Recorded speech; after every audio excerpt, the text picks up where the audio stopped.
저기 문학 그래서 여기 어디냐면 53쪽까지 봤고요. 54쪽부터 해가지고 잠깐만 이게 몇 월이야? 6모니까 54쪽 12월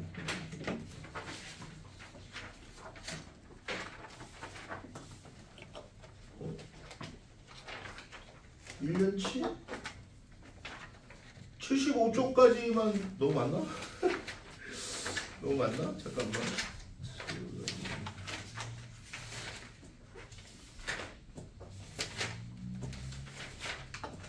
75쪽까지만 좀 풀어오셔요. 오케이? 문학 75쪽까지 풀어오셔야들. 이거 너무 많은 것 같다. 야, 오늘 나간 진도를 따져보니까 택도 없네. 야, 오늘 그러고 보니까 나간 게 몇 쪽이야 이게. 하나, 둘, 셋. 야, 작품 한 5개 봤나 지금? 7, 8개? 이까지 못 나가겠다 야. 수능.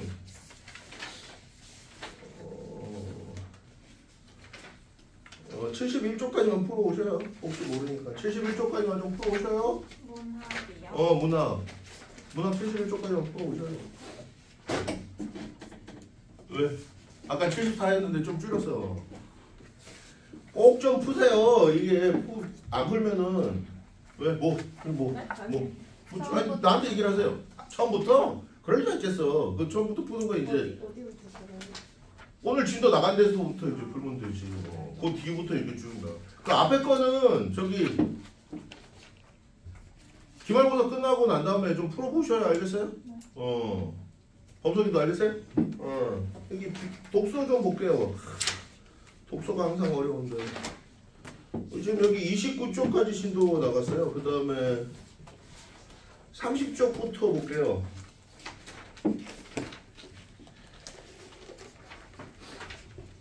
30쪽 이거 10월 학평이라서 뭐 그냥 그렇습니다. 뭐 이거 뭐 나오겠어. 10월 학평인데.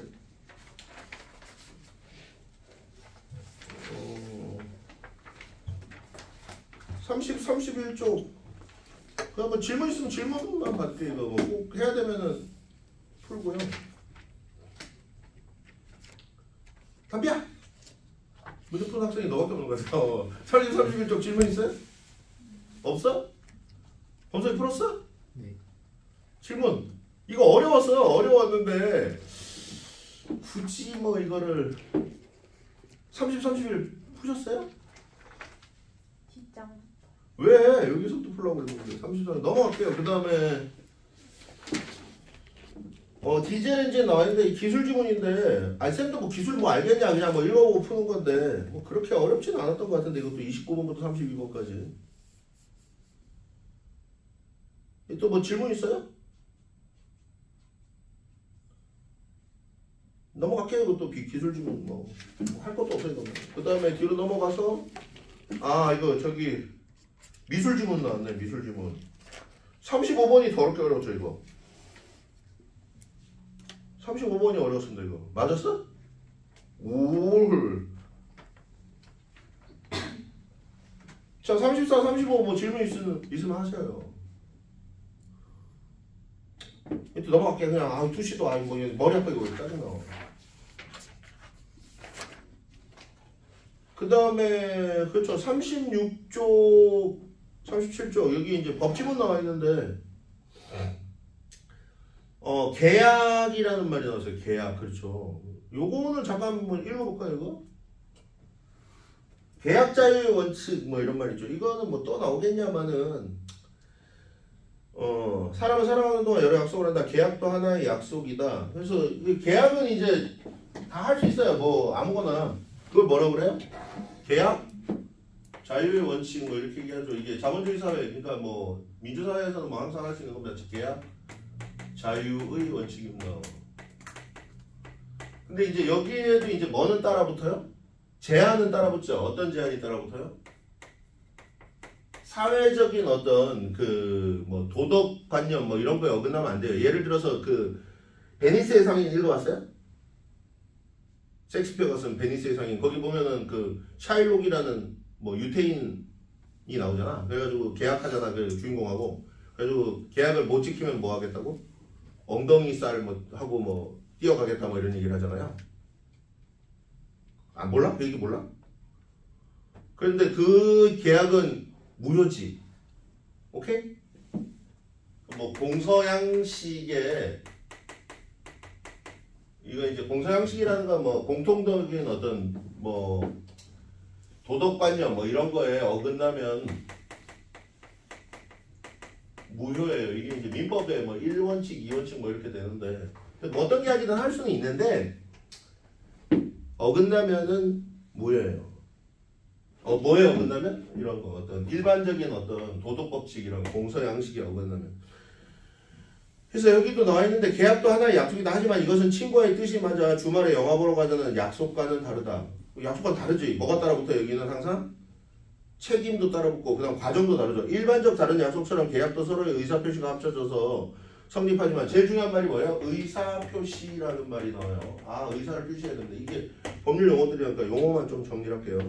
이때의 의사는 일정한 법률 효과의 발생을 목적으로 한다는 점에서 차이가 있다. 얘는 근데 의사표시를 하는데 뭐를 목적으로 한다고요? 법률 효과 발생을 목적으로 한다. 법률 효과 발생을 목적으로 합니다. 한 예로 매매계약은 팔겠다는 일방의 의사표시와 사겠다는 상대방의 의사표시가 합치함으로써 성립하며 자 예를 뭘 들고 있어요? 매매계약이라는 예를 들고 있죠. 매매계약이라는 예를 들고 있습니다. 첫 번째 단락 지금 쭉 정리를 해보고 있는 겁니다. 여기 나와 있는 거 뭐 다 쓸 필요는 없고 그냥 이런 단어들 뭐 밑줄 치면 되죠. 의사표시 뭐라고요? 법률 효과의 발생을 목적으로 한다고요. 그래서 뭐 사겠다는 의사표시가 합치함으로써 발생하면서 이런 건 뭐라고 의사표시 합치로서 성립하며 매도인은 매수인에게 매매 목적물의 소유권을 이전할 의무를 자 파는 사람을 뭐라고 그런다고? 매도인이라고 얘기하고 사는 사람을 뭐라고 그래요? 매수인이라고 얘기를 합니다. 오케이? 나와 있는 말들 지금 하고 있잖아. 매도인은 매수에게 매매 목적물의 소유권을 이전할 의무를 진과 동시에 자 얘는 무슨 의무를 진다고요? 소유권 이전의 의무를 진다. 소유권 이전의 의무를 줍니다. 자 내가 이거 분배를 판다고 그랬으면 난 이거 너한테 줘야 되는 어떤 의무가 있는 거잖아. 그죠? 그래서 의무를 진과 동시에 매매 대금의 지급을 청구하는 자 대금 매매 대금 지급 청구권을 갖게 되죠. 매매 대금을 지급해달라는 청구권을 갖게 됩니다. 반대로 매수인은 매도인에게 매매 대금을 자 얘는 무슨 의무가 있다고요? 매매 대금? 대금 그러니까 매매는 뺍시다 그냥. 대금 지급 의무가 있습니다. 돈을 줘야 된다고. 대금 지급 의무가 있고요. 소유권의 이전을 이건 뭐 무슨 청구권이 있다고요? 소유권 이전 청구권이 있습니다. 뭐 처음에 하는 거니까 이렇게 한번 다 읽어보는 겁니다. 그래서 얘네하고 얘네가 이렇게 서로 매치가 되는 거죠, 그지? 뭐 읽는 순간 뭐 다 알잖아 이런 거는. 이 양당사자는 서로 권리를 행사하고 서로 의무를 이행하는 관계에 놓인 것이다. 얘도 뭐라고? 의무가 있고 권리가 있고 의무가 있고 권리가 있습니다. 오케이? 뭐 이렇게 돼 있다는 얘기예요, 그죠? 얘는 의무가 있고 권리가 있고 의무가 있고 권리가 있어. 여기까지가 이제 첫 번째 단락입니다. 그다음 두 번째, 이처럼 의사표시를 필수적 요소로 하여 법률 효과를 발생시키는 행위를 뭐라고 그런다고요? 법률 행위라고 얘기합니다. 얘도 바로 뭐에 해당하는 거야? 법률 행위가 되는 겁니다. 알겠어요? 지금 얘가 지금 매매 계약이 법률 행위라고 얘기했어요? 뭐를 필수적 요소로 하는데 법률 행위는?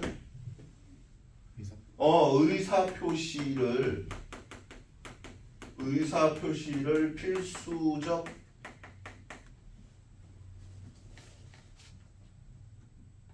요소로 합니다. 하나 물어볼게요. 너네는 법률 행위를 할 능력이 있어요? 없어요? 너네는 일종의 행위 무능력자죠.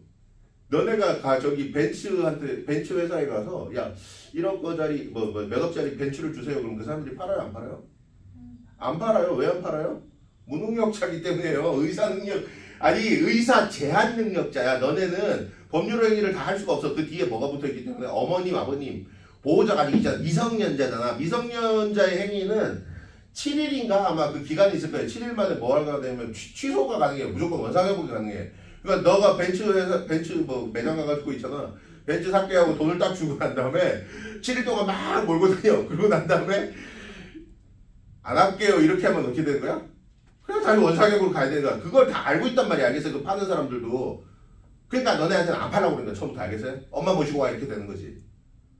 그래서 법률행위 의사표시를 필수로 교설합니다. 알겠어요? 의사표시라는 건 뭐 알죠? 이게 뭐 병원에 누워갖고 이제 오늘 내일 하는 사람이 의사표시를 할 수는 없잖아. 그 사람들도 다 뭐야? 법률행위 못하는 거야. 그래서 이게 두 개로 나누는데 행위 무능력자가 있고 의사 무능력자가 있어요. 알겠어요? 무능력자들은 너네는 의사는 되잖아. 너네 의사는 표시할 수 있잖아. 그러니까 의사 표시는 되는데 행위가 안 되는 거죠. 뭐 그냥 읽어 내려가면 돼요. 그래서 계약은 법률행위의 일종으로서 자 계약은 뭐라고요? 법률행위의 일종이에요. 뭐가 더 큰 개념이에요? 계약이 큰 개념이에요? 법률행위가 큰 개념이에요? 그렇지 얘가 더 큰 개념인 거죠. 그치? 일종으로서 당사자에게 일정한 청구권과 이행 의무를 발생된다. 청구권을 내용으로 하는 권리가 채권이고 그에 따라 이행을 이용해야 할 의무가 채무이다. 그래서 채권과 채무로 나눕니다. 오케이? 채권과 채무로 나눕니다. 채권의 반대말은 뭐예요? 여기는 안 나와 있는데 물권이라는 게 있죠. 채권의 반대말은 물권이라는 게 있어요. 반대말로. 이 채권이라는 말이 두 가지가 있는데 이게 여기는 이제 채권 이게 한자로 이렇게 써가지고 얘는 채권이고 이거는 채권이고요. 그 다음에 이 해가지고 이렇게 뭐 이건가 뭐 이렇게 쓰는 건가 뭐 이렇게 채권이 있어요. 이게 채권이 두 개가 있는데 요거는 뭐예요? 요거는 권리고 요거는 저기 그 증서를 말하는 거 알겠어요? 이거는 나라에서 파는 거 그 어떤 증서 그걸 뭐라고 그래? 국채라고 그래 알겠어요? 그때 채권 증서하고 요때 이 채권하고는 좀 다른 거 알겠어요? 요 채권의 반대말은 뭐예요? 지금 방금 전에 얘기했지만 물권이라는 거 알겠어요?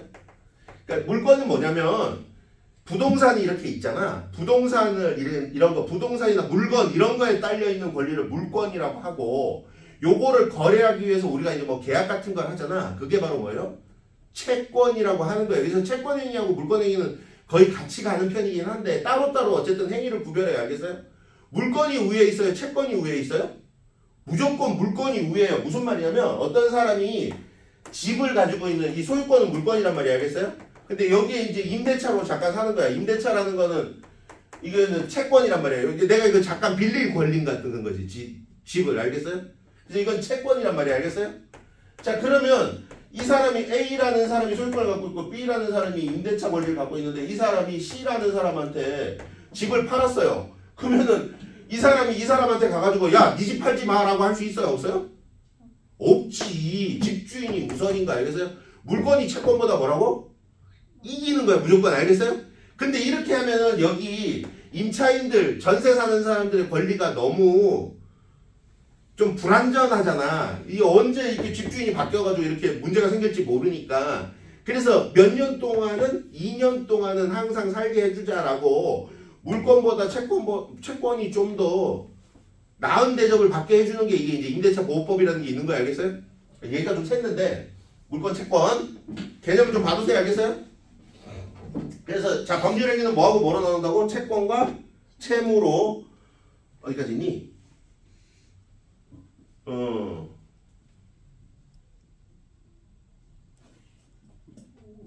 채무이다. 따라서 채권과 채무는 발생한 법률 효과가 동전의 양면처럼 서로 다른 방향에서 파악되는 것이라 할 수 있다. 서로 다른 방향이니까 바로 뭐예요? 이거를 이제 쌍방이 되는 거 알겠어요? 쌍방행위 알겠어요? 그럼 쌍방 말고 지 혼자 할 수 있는 것도 있냐고? 그것도 있어. 그건 되게 단독행위라고 그래가지고 이건 쌍방행위인데 단독행위도 있어요. 단독행위는 뭐냐면은 뭐 유언 같은 거.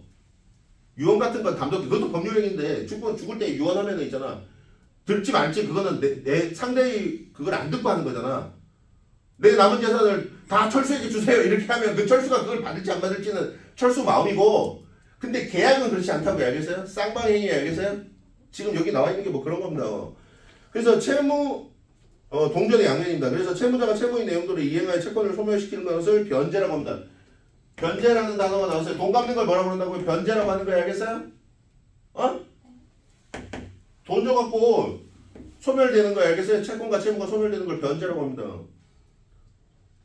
그래서 갑과 을은 을이 소유한 그림 A를 가볍게 매도하는 것을 내용하는 매매 계약을 체결했다. 갑과 을이 나오는데요. 갑과 을이 나오는데 을이 소유한 뭐? 그림 A를 여기한테 판다고요. 매도를 하는 거지. 그럼 얘는 얘한테 뭘 줘야 돼? 돈 줘야지, 그렇지. 돈 줘야지, 그렇지. 매매 대금을 줘야지. 이게 법률 용어로 할게요. 매매 대금을 줘야 되는 거 알겠어요?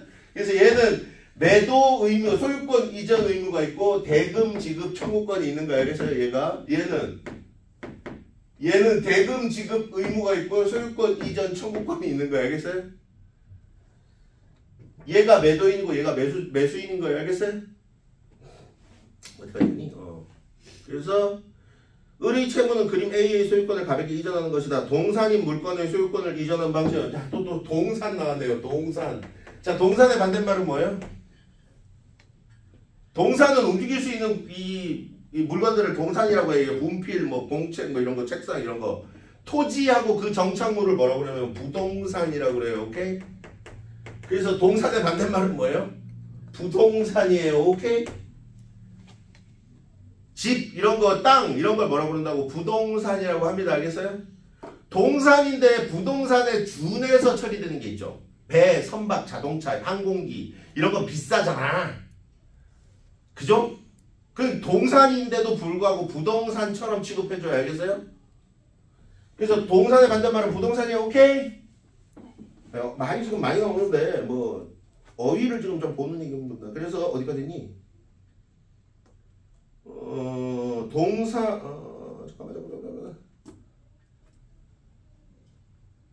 동산이 물건의 소유권을 이전하는 방식은 그 물건을 인도하는 것입니다. 그래서 얘가 동산이라서 뭘 한다고요? 인도를 해줘야 된다. 오케이? 그럼 부동산은 뭘 해줘요? 등기를 해요. 알겠어요? 저기 등기소에 가갖고 이 집은 누구 집이에요 라고 도장 찍고 등기를 해야 돼. 알겠어요? 얘는 주기만 하면 돼요. 인도 쉽잖아. 야 이거 너 가져라고 이렇게 던져주면 되는 거예요. 알겠어요? 인도. 그래서 인도하는 것이다. 갑은 그림 A가 너무나 마음에 들었기 때문에 그것을 인도받기 전에 대금 전액을 금전으로 지급했다. 야 인도받기 전에 뭘 줬어? 대금을 줬어. 돈을 던져준 거야. 알겠어요?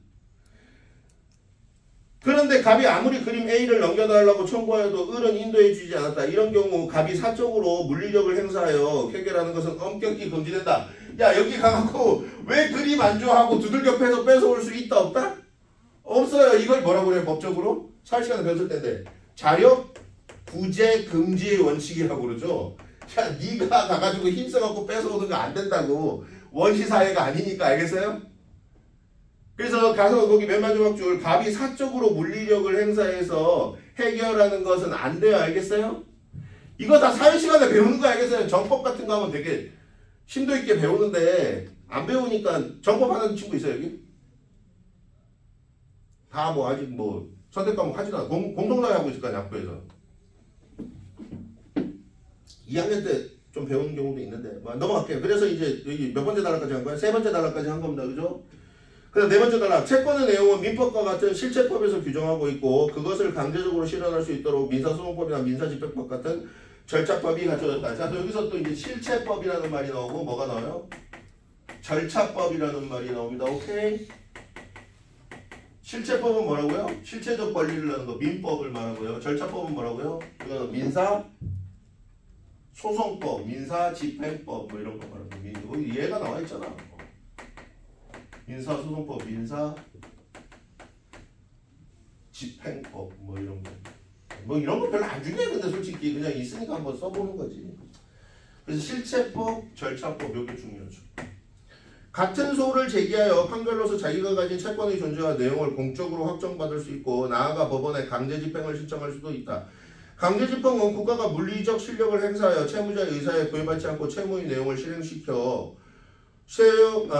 채권이 실현되도록 하는 제도이다. 그게 강제집행이라는 게 있대요. 을이 그림 A를 넘겨주지 않은 까닭은 갑으로부터 매매대금을 받은 후에 을의 과실로, 자 여기 이제 을의 과실로 뭐가 났어요? 불이 났어요. 불이 나서 을의 과실로 불이 나서 이 또 과실이 있어야 돼. 그래 과실 요게 또 중요하죠. 과실이 있어서 실수가 있어야 돼요. 그래서 실수가 있어서 그림 A가 다 없어집니다. 결국 채무는 뭐가 됐어요? 이행불능이 된 거야. 야, 그림이 없어졌으니까 이제 안 되지. 이게 이행불능이라고 그래. 알겠어요? 늦게 보내는 걸 뭐라고 그래? 이행지체 이런 말 써요. 알겠어요? 이게 법대 1학년 때 다루는 말들인데 다 어렵지. 이행불능. 자, 이행불능 상태에 빠졌습니다. 이행지체 뭐 이런 말도 있고. 그래서 소송을 하더라도 불능의 내용을 이행하라는 판결은 나올 수 없다. 그림의 소실이 계약 체결 전이었다면 이게 두 가지로 잡는데 이행불능의 상태가 됐고요. 계약 체결 전이 있고 계약 체결 전이었다면 그 계약은 실현 불가능한 내용을 갖기 때문에 체결할 때부터 계약 자체가 무효예요. 만약에 계약 체결 전에 이 사건이 벌어졌으면 뭐라고요?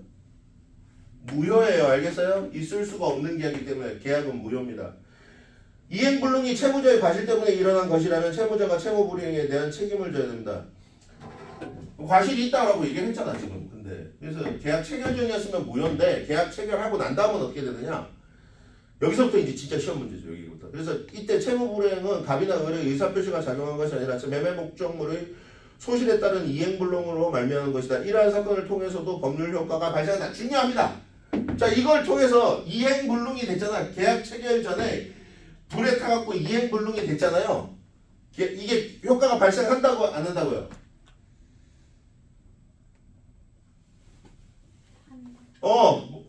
하는 거야. 알겠어요? 그래서 이러한 사건, 이게 지금 불탔는데 이게 이렇게 되면, 이거 계약 체결 전에 하면 무효인데, 계약 체결하고 난 다음에 하면은 뭐가 된다고요? 이것도 법률 효과가 발생합니다. 법률 효과가 발생합니다. 계약 체결 후는 알겠어요? 계약 체결 전에는 뭐라고요? 무효예요. 무효는 효과가 없는 거 알겠어요? 계약 체결 후는 이행불능에 빠지더라도 법률 효과가 발생한다는 겁니다. 알겠어요? 체결 전, 체결 후 뭐 이 얘기를 하는 거 알겠어요? 채무불이행에 대한 책임은 갑으로 하여금 계약을 해지할 수 있는 권리라고 합니다. 자, 여기 을이 과실이 있으니까 갑이 뭘 가지고 해야 된다고요? 계약 해제 청구권이죠. 계약을 해제할 수 있는 계약 해제 청구권입니다.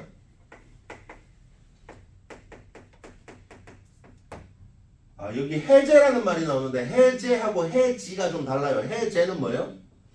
처음부터 없었던 게 되는 게 해제고 해지는 여기까지는 유해. 앞으로는 없게 하겠어. 이게 해지예요. 알겠어요?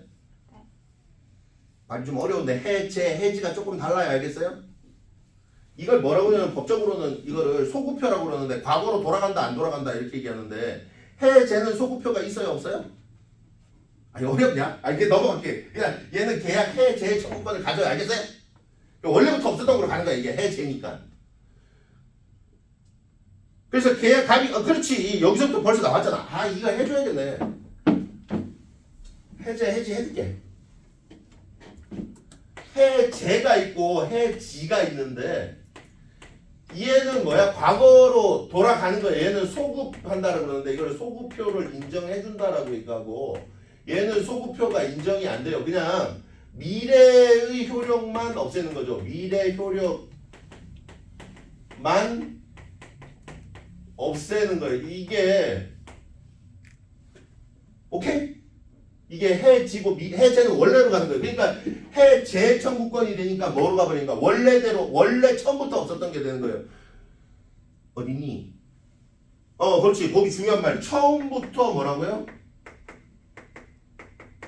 무효가 되는 겁니다. 계약 해제 청구권을 사용하면 처음부터 무효가 됩니다. 이때 이 계약 해제는 일방의 의사표시만으로 성립합니다. 또 중요하죠. 이게 일방 의사만으로 성립합니다. 원래 법률행위는 뭐가 있어야 된다고? 쌍방 의사가 있어야 된다고 그랬잖아. 근데 이 해제 청구권만 뭐라고요? 일방 의사만으로 청구가 되는 겁니다. 알겠어요? 말이 어려워 이거. 아니 근데 막 고작 맞추더라고 풀리면 학생들. 따라서 갑이 해제권을 행사하는데 을의 승낙은 요건이 되지 않습니다. 일반 의사만 되니까 당연히 승낙은 요건이 안 되죠. 이러한 법률행위를 뭐라고 그런다고? 단독행위라고 얘기를 합니다. 단독행위라고 합니다. 아까 계약은 무슨 행위였어요? 쌍방행이었잖아요. 얘는 무슨 행이라고요? 단독행입니다. 알겠어요? 쌍방행이라는 말은 안 나왔어요. 용어 자체가 알겠어요? 용어 자체가 안 나왔는데 그냥 내가 요거는 쌤이 써준 말이지. 요거는 써준 말이고. 그래서 단독행위가 됩니다. 거의 다 왔어요. 갑은 계약을 해제하였다. 이로써 그 계약으로 발생한 채권과 채무는 없었던 것이다. 당연히 계약의 양 당사자는 자신의 채무를 이행할 필요가 없다. 이미 이행된 것이 있다면 계약이 체결되기 전의 상태로 돌려둬야 된다. 이를 할 수 있는 권리를 뭐라고 그런다고? 계약 해제하면 나타나는 권리를 원상회복 청구권입니다. 원상회복 청구권입니다. 지금 갑의 과실은 따지지도 않고 우리는 을의 과실만 지금 따지고 있는 거 알겠어요? 갑의 과실로 가면 이거 너무 복잡해지니까 여기 을의 과실만 딱 따지는 문구가 나온 거야. 알겠어요? 이 법률책에서 끄집어낸 거야. 알겠어요? 그래서 원상회복 청구권이라는 게 나오고 계약의 해제로 갑은 원상회복권을 청구할 수 있으며 이러한 갑의 채권은 결국 을에게 매매대금을 반환될 수. 자, 이 원상회복 청구권이 다시 뭐로 된다고요? 매매대금 반환 청구권으로 바뀝니다. 이렇게 된다라고 얘기를 합니다. 잘 읽어져요? 잘 안 읽어질걸? 그지? 일단 용어도 어려운 게 많고 또 뭐 억지로 한번 풀어보라고 이제 얘기를 하는데 자 16번부터 20번까지 질문 있으십니까? 없어요? 안 보셨어요? 왜 안 보십니까? 몰라서 안 풀어서 이제 설명을 했으니까 좀 풀어보셔요. 집에 가서 복습하셔. 없어? 풀었어요? 안 풀었어요? 안 풀었어요? 다음에 풀었어? 안 풀었어? 아 이것들이 다 지금 나 혼자 지금 맨땅에 헤딩하고 있으니까 꼭 복습을 하셔요. 이건 한 1, 2주 그러면 또 다 까먹어요. 알겠어요? 그 뚱뚱한 비옥식 같은 미안해요. 그 뚱뚱한 선생님이 뭐라고 했는데 기억은 하나도 안 나고 동산 부동산 뭐 왔다 갔다 했는데 그죠?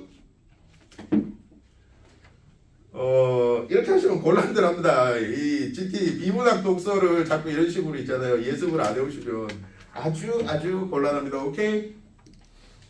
넘어가겠습니다. 그 다음에 오른쪽에 보면은 우주론 나와 있는데 이게 이제 복합지문인데 요즘은 이런 문제 안 나옵니다. 이거 옛날에 나왔을 때 이게 2018년에 욕 더럽게 많이 뭐 특히 31번 문제 같은 경우에 있잖아. 31번 문제 이거는 논란이 너무 많았던 문제입니다. 이거 풀었어 이거? 뭐 채점했는데? 이 지문 전체는 풀었고 법지문은 근데 왜 안 풀었어? 왜안 풀었는지 모르겠어요. 왜 안 풀었어? 법지문이 훨씬 더 쉬운데 이거보다 이게 훨씬 더 어려운 지문이었어요. 이 우주론 지문이. 그러니까 여기 30번하고 그러니까 31번 빼고 나머지는 다 풀만해. 31번은 내가 봤을 때 지우사 이거 내가 그때 욕 많이 먹었던 문제입니다. 31번 지금 수능에 나오고 있잖아. 3점짜리 문제였는데 나도 해설이 안 돼. 이거 뭐라고 해설을 읽어가지고 잘 모르겠어. 선생님도. 그때 근데 그 이과생들 그때 선생님이 가르쳤는데 이과생들은 이걸 나보다 더 잘 풀더라고. 특히 뭐 영재고나 과고 출신 애들은 이거 뭐 거의 한 30초 만에 풀더만 이 긴 지문을. 그냥 뭐 질점이 여기 있을 수가 없다고 이렇게. 그러니까 이런 문제를 내지를 않아요. 이제는 하도 욕을 들어 쳐먹어가지고 이때 물화생지 그러니까 기본 물화생지 문제를 요즘은 안 내. 뭘 내냐면은 저기 그 기술 지문 있잖아. 올해 기술 지문 뭐 나왔지?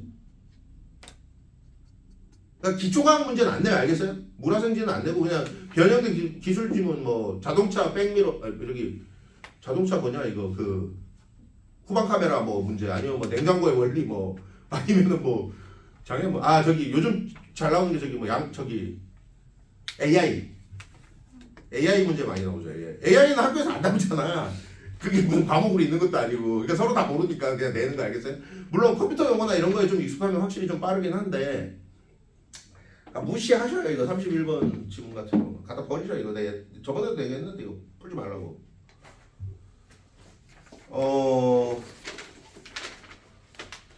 그 다음에 여기 보면은 40쪽하고 41쪽에 보면 이거 푸셨어요?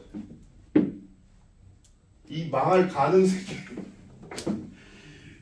이것도 그때 더럽게 어려웠습니다. 가능세계 문제요.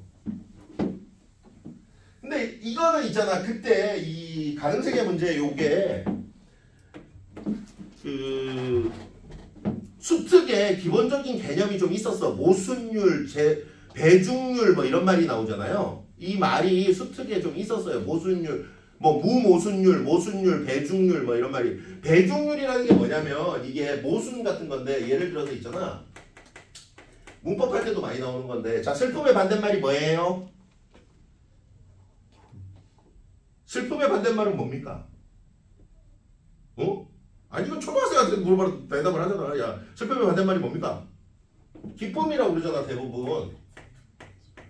근데 간혹 똘똘한지 약간 좀 좀 뭐야 좀 정신이 나간 건지 잘 모르겠어. 이게 약간 이게 좀 어떤 애가 와가지고 묻지. 야 쌤 안 슬픔은 왜 슬픔의 반대말이 아니에요? 이렇게 묻는 학생 꼭 있어 진짜. 안 슬픔은 왜 슬픔의 반대말이 안 돼요? 그러면 이제 아빠한테 물어보면 뭐라고 할까? 저기 가서 저기 국어쌤한테 물어보라고. 국어쌤도 잘 몰라. 이게 원래 논리학에서 나오는 건데 자 슬픔과 기쁨은 있잖아. 중간 상태가 있어요 없어요?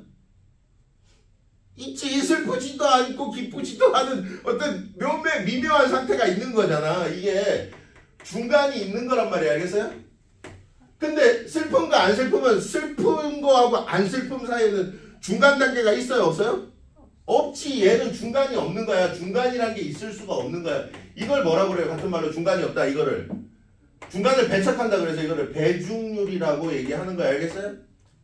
중간을 배척한다는 말이에요. 배중률이라는 말이. 알겠어요? 여기 보면 어디 나왔는데 배중률 어디냐? 배중률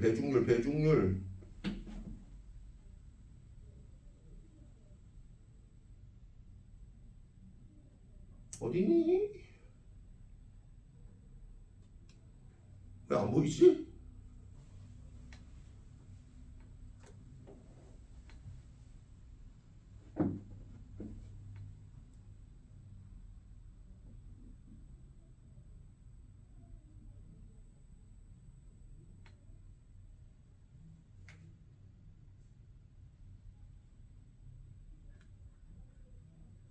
아, 저 맨 마지막 줄에 나와 있네. 맨 마지막 줄에.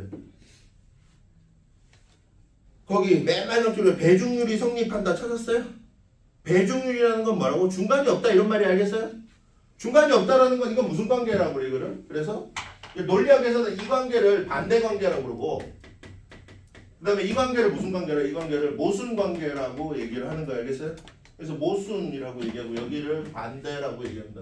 근데 이거를 웬만한 고소한 학생들은 그때 대부분 알고 들어갔던 거야. 이 말 자체를. 알겠어요? 근데 알고 들어갔어도 이건 어려웠지. 다본탁이 개성에 있을 수도 있었다. 뭐 모순. 그래서 모순 관계라는 건 뭐 이런 거 얘기하는 거야. 그래서 중간이 뭐라고요? 없는 거야. 이게 생기면 이게 절대 있을 수가 없는 관계야. 알겠어요? 문제 어려웠습니다. 이거. 아이고. 읽을까 말까 이거. 아, 머리 아픈데. 한번 꼭 풀어오세요. 알겠어요? 이것도. 다 풀었어? 네. 39번이 제일 쉬운데 왜 야 제일 쉬운 것만 주고 제일 쉬운 거 틀리고 나머지 40, 41, 42 제일 어려운 걸 다 야. 배중률을 못 찾아. 아 배중률을 못 찾았어? 배중률 맨 밑에 나와 있잖아. 배중률 모든 가능세계가 성립한다. 맨 마지막에 나와 있잖아. 어느 세계에서든 어느 세계가 말하는 건 바로 뭐예요? 이게 가능세계를 말하는 거죠. 어느 세계에서든 임의의 명제 P에 대해서 P이거나 나P이다라는 배중률이 성립한다. P면 P이거나 나P라는 거예요. P이거나 이거나 이거고 이거일 수는 없는 거지. 이거거나 이거야. 알겠어요? A든 A가 아니든 이거예요. 근데 A고 B, A고 A가 아닌 게 동시에 설립할 수는 없는 거죠. 알겠어요? 네.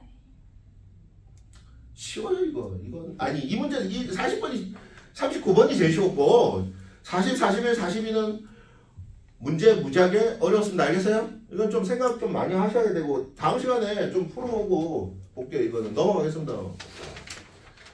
그 다음에 여기 42쪽에 요거 좀 볼게요. 요것도 경제 지문인데 가능성이 꼭 좀 풀어오세요. 알겠어요? 그 다음에 여기 42쪽에 보면 잉여라는 말 나오죠. 그렇죠. 뭐 소비자 잉여, 생산자 잉여 뭐 이런 말 나와요. 그래서 소비자가 어떤 상품을 구매하기 위해서 지불할 용의가 있는 금액보다 실제로 지불한 가격이 낮아서 얻는 이익을 소비자 잉여라고 하고, 생산자가 어떤 상품을 판매하여 얻은 실제 수입이 그 상품을 판매하여 꼭 얻어야겠다고 생각한 금액보다 많은 이익을 생산자 잉여라고 한다. 이게 경제학 책에 보면 맨 처음에 나오는 게 요거죠. 요렇게 해가지고 요렇게 선을 그어가지고 얘기를 하잖아. 이쪽 곡선을 무슨 곡선이라고 그래? 위에 있는 요 위에 이렇게 올라가는 곡선을 공급 곡선이라고 그러죠. 밑으로 기어 내려오는 곡선을 뭐라고 그래 여기를? 여기를 수요 곡선이라고 해요. 나 옛날에 나도 안 외워져갖고 이걸 어떻게 외웠냐면 이렇게 외웠지. 이렇게 해가지고 있잖아. 이렇게 해가지고 여기 수요 곡선이구나 이렇게. 수요 곡선이잖아. 그래서 이렇게 기어 내려오면 수요 곡선인 거야. 그래서 물론 이거 안 해도 돼. 웬만하면은 다 써주니까. 그래서 이 곡선 수요를 뭐라고 그래? 영어로 이거 D 곡선이라고 그러고, 이걸 뭐라고 그래? 공급을 영어로. 영어 시간이야. 영어로 뭐라고 그래? 서플라이잖아. 그래서 S 곡선이라고 이렇게 하는 거야. 알겠어요? 그 다음에 여기 이 축이 무슨 축이야? 이거 P축이죠. 여기가 뭐라고 그래? 이거 P 뭐의 약자예요? 프라이스 가격의 약자고, 여기가 바로 뭐예요? Q죠. Q는 뭐예요? 퀀티티 양이죠. 여기는 양이라고 그래. 양. 그래서 양이 증가할 때 공급 꼭 가격이 올라갈수록 수요량이 늘어나고, 그 다음에 얘는 가격이 올라갈수록 수요량이 어떻게 해요? 줄어들어요. 그래서 비싸지면 안 산다는 얘기잖아. 그래서 공급 곡선과 수요 곡선이 만나는 이 지점에서 뭐가 나타나요? 여기가 바로 가격, 여기가 수요량이 나타나는 거예요. 오케이?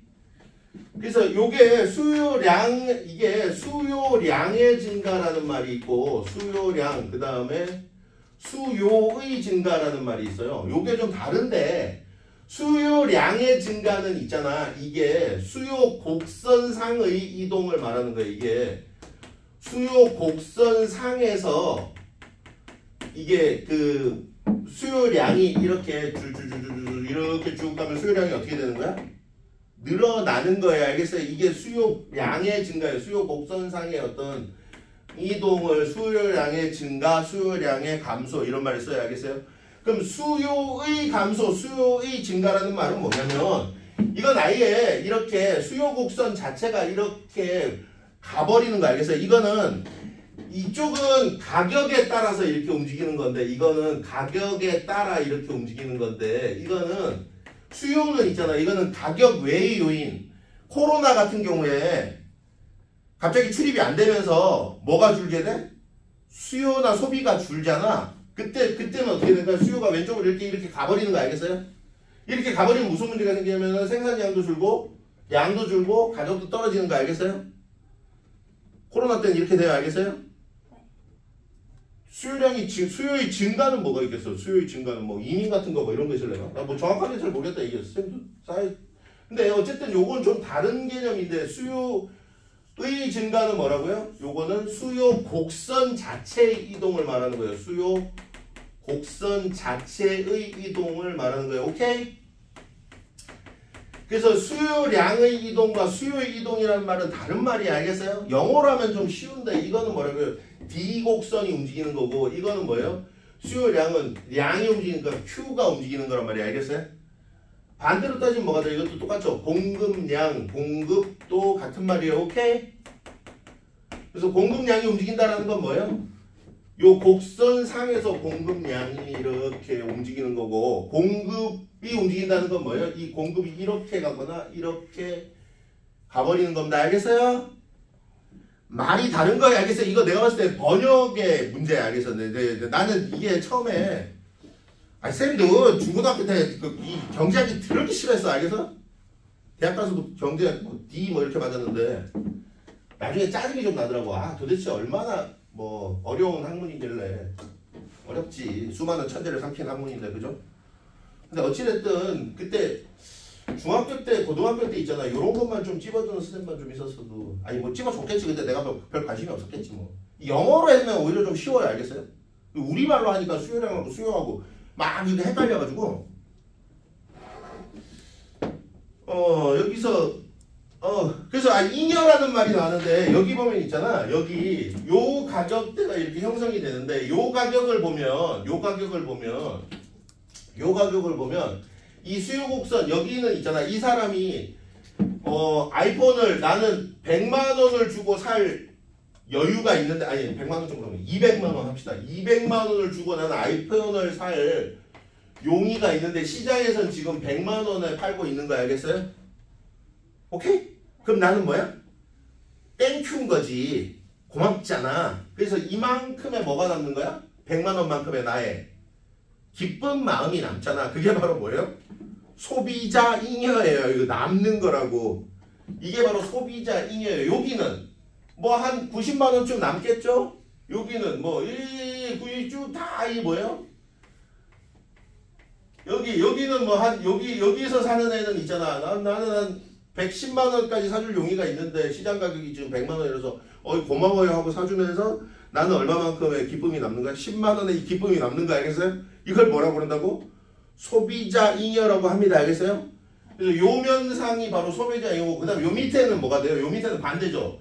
이 공급자가 여기서 나는 20만 원 정도면 팔 용의가 충분히 있는데 시장에서 땡큐 하게도 100만 원에 사람들이 사주는 거 알겠어요? 그래서 이 파는 사람 입장에서는 뭐 한 80만 원 정도의 이익이라기보다 기쁨이 생기는 거잖아. 그래서 이쪽 라인이 다 뭐가 돼요? 이쪽 면이 다 저기 생산자 잉여가 돼요. 여기가 이제 소비자 잉여고 그 다음에 여기가 뭐가 돼요? 여기가 이제 생산자 잉여가 되는 겁니다. 오케이? 그런데 만약에 있잖아. 이게 외부적인 요인이나 뭐 이런 걸로 해가지고 세금을 이만큼 때리거나 아니면은 뭐 세금을 때리는 게 제일 많지. 세금을 때리거나 뭐 아니면 여기 독점시장 같은 경우에 가격 조정을 해가지고 이렇게 올라가 버려. 그러면은 여기까지가 이제 가격이 올라가 버리는 거잖아. 그러면은 여기에서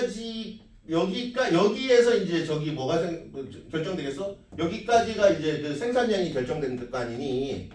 원래 생산량은 어디까지였는데 여기까지가 생산량이었잖아. 그러니까 이만큼 어떻게 돼요? 생산도 줄고 가격은 어떻게 돼요? 이만큼 쳐올리게 되죠. 오케이? 그래서 이만큼의 뭐가 없어져 버리는 거야?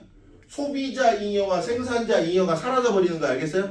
이게 후생이 감소했다라는 말을 써요. 사회적 후생이. 그래서 세금이나 관세 같은 걸 매기면 이만큼의 그 후생이 감소했다 이런 말을 써요. 알겠어요? 이건 그래프상으로 이렇게 입증을 하는 거예요. 고정파 경제학자들이. 알겠어요? 이해가 되잖아요. 정도까지는. 지금 요 얘기를 지금 독점에다 갖다 놓고 지금 얘기를 하는 거예요. 그래서 소비자 잉여, 생산자 잉여라는 말 잘 보세요. 알겠어요? 그래서 그런데 시장 가격을 임의 수준으로 결정할 수 있는 독점적 지위를 가진 생산자는 소비자 잉여를 생산자의 이윤으로 흡수하기 위해서 2부 가격을 설정합니다. 자, 이거는 원래 이렇게 이 생산자 잉여, 소비자 잉여가 나타났는데 독점 시장에서 독점적 생산자가 뭘 한다고요? 2부 가격제라는 걸 하게 됩니다. 2부 가격제라는 걸 하게 됩니다. 그 얘가 이제 밑에 나와 있는데 읽어보면 돼요. 즉 소비자라고 하여금 특정 상품을 이용할 수 있는 권리를 구입하게 한 다음 상품을 이용하는 양에 비례해서 가격을 부담시키는 방식이다. 놀이공원 입장료와 놀이공원 이용료를 생각해보자. 독점적 지위에 있는 생산자는 놀이기구 이용료와 별도로 놀이공원 입장권을 받아 2차례 가격을 치르도록 할 수 있다. 그렇죠. 뭐 롯데월드 가면은 자유여권 따로 끊어야 되잖아. 입장료 빼고. 그죠? 뭐 그런 거 얘기하는 겁니다. 이때 생산자는 놀이공원을 이용할 수 있는 권리인 입장료를 적절한 수준으로 결정해야 자신의 이익을 극대화할 수 있다. 너무 많이 올려버리면 입장료를 너무 많이 올리면 아예 안 오잖아. 그 적절한 수준이라는 걸 정해야 된다는 거죠. 입장료를 지나치게 높은 수준으로 매기면 다수의 소비자들이 이용을 포기할 것이고 너무 낮은 수준으로 매기면 수입이 줄어들기 때문이다. 여기까지 이해되죠? 그래서 원래는 소비자 잉여, 생산자 잉여, 여기서는 생산자 잉여는 거의 얘기를 안 하고요. 소비자 잉여라는 게 있는데 이 소비자 잉여를 생산자가 따먹기 위해서 이 독점적 생산자는 2부 가격제라는 걸 한다라고 얘기를 하는 겁니다. 오케이? 그 다음 세 번째 단락. 놀이공원 입장료를 결정하기 위해 먼저 생산자는 자신의 이익을 극대화하는 수준에서 놀이기구 이용료를 결정한다. 놀이기구를 이용할 소비자가 있다면 이들은 생산자가 정해놓은 가격 이상을 지불할 용의를 가지고 있는 것이다. 놀이기구를 이용할 소비자 잉여는 지불할 용의가 있는 금액에서 실제로 지불하는 가격을 뺀 차이만큼 발생하게 되는다. 이건 아까 얘기해줬잖아. 원래 실제로 지불할 가격에서 현재 가격만큼의 뭐가 나타난다고? 여기만큼의 그 잉여가 나타나는 거야. 알겠어요? 그냥 뭐 잉여라고 우리 뭐 이렇게 했었는데 그냥 뭐 내적인 기쁨 같은 거지. 알겠어요? 약간의 뭐 좀 싼데 이런 느낌? 그걸 뭐라고 한다고? 소비자 잉여 이렇게 얘기하는 거지. 그래서 생산자는 소비자 잉여의 일부를 놀이공원의 입장료로 결정하여 소비자 잉여를 자신의 이윤으로 흡수할 수 있게 된다. 2부 가격 설정은 독점 시장에서 발생하는 사회적 손실을 보완하기도 한다. 원래는 이렇게 독점 시장에서 이렇게 가격을 쳐올려 보면 이만큼의 뭐가 나타난다고? 사회적 손실이 발생해요. 알겠어요? 근데 이 사회적 손실이 발생하는데 독점 시장을 하면 이렇게 된단 말이야. 알겠어요? 독점 시장에서는 원래 이만큼의 사회적 손실, 후상의 손실이 나타나는데 2부 가격제는 뭐라고요? 이거를? 이 사회적 손실을 보완해주는 어떤 긍정적 측면도 좀 있다는 거죠. 사회적 손실을 보완해주는 긍정적 측면도 있다라고 얘기한다. 그래서 여기 표가 나와 있는데 표를 다 분석해야지. 표 나오면 그래서 어떻게 해? 뭐 표 나오면 다 분석해야지. 그래서 여기는 이제 한계 비용이라는 말이 나와 있고요. 한계 비용이라는 말이 나와 있고 한계라는 건 뭐냐면 이게 단위당 있잖아. 지불해야 되는 금액 이런 걸 한계라고 그래. 알겠어요? 효용이라는 말은 뭐예요? 뭔가 한계 비용? 효용이라는 말이 맞냐네. 비용이구나. 그러니까 한계 비용 뭔가 이렇게 단위를 증가시킬 때마다 드는 어떤 금액 이거를 한계라고 그래. 알겠어요? 그러니까 예를 들어서 있잖아. 볼펜 맨 처음에 만들 때는 100원이 든다 그러면 두 번째 볼펜 만들 때는 어때? 100원이 안 들지. 왜냐하면 이미 설비가 다 돼 있잖아. 재료만 조금 더 넣으면 새로 만들어지잖아. 그래서 뭐 90원, 뭐 세 번째는 뭐 80원 이렇게 조금씩 줄어드는 거 알겠어요? 비용이 많이 만들수록. 알겠어요? 그래서 이런 걸 한계 비용이라고 그래. 알겠어요? 한계 비용 체감의 법칙 뭐 이런 말이 있어요. 알겠어요? 그래서 완전 경쟁 시장의 가격과 생산량은 수요 곡선과 공급 곡선이 만나는 지점에서 결정되면 아까 이게 완전 경쟁 시장인데 수요 곡선과 공급 곡선이 만나는 지점에서 원래는 이게 가격이 형성된다고요. 오케이? 그런데 이때 총잉여는 극대화됩니다. 이때 총잉여가 뭐가 된다고요? 원래 극대화됩니다. 이때가 극대화되는 지점이죠. 여기가 이제 이 생산자 잉여, 소비자 잉여가 극대화되는 지점입니다. 여기서 만나가지고 되면. 그래서 하지만 독점 시장에서는 한계 비용과 한계 수입이 같아지는 지점에서 자 독점 시장에서는 한계 비용과 뭐라고요? 한계 수입이 같아지는 여기가 이제 한계 수입이 같아지는 지점에서 뭐를 한다고? 여기 그러니까 수요 곡선하고 공급 곡선에서 이 가격을 결정하는 게 아니고 생산자가 지 멋대로 결정을 한다는 거 알겠어요? 원래는 수요 곡선과 공급 곡선이 만나는 지점에서 완전 경쟁 시장에서는 가격이 결정이 되잖아요. 생산량과 가격이 결정된단 말이에요. 알겠어요? 그런데 독점 시장에서는 어디에서 결정된다고? 한계 비용과 한계 수입이 만나는 지점에서 가격이 결정되고 생산량이 결정이 되는 거예요. 오케이?